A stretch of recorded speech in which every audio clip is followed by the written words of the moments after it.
If you have one of these small mini loaf pans, they're by Wilton. They make 8 mini loaf cakes. If you have one of those, you should definitely try making these delicious mini loaves with peaches and a lemon icing glaze on top. So you're going to start with fresh, really soft peaches. You want to peel them and dice them up small. It goes in the mixture. In here, there's some butter, sugar, eggs, vanilla extract, cinnamon, milk, flour, baking powder, baking soda, and salt.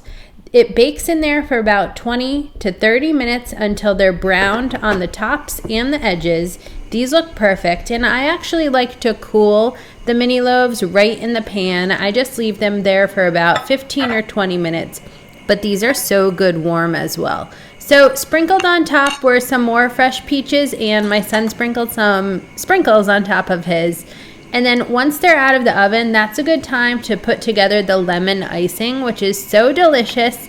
All you need is half a cup of sugar and 1 lemon that is fresh squeezed. You just keep adding in the lemon juice until the powdered sugar has reached the icing consistency that you like. These are so perfect. They don't last very long in your house because they're so light, fluffy, and delicious. The peaches really just kind of melt into the mini loaf cake batter. It's so good. And here's just a little tip for softening butter, because I never remember to put it out early. This takes only 5 minutes to heat it up under a mug. Get new recipes at Sip Bite Go.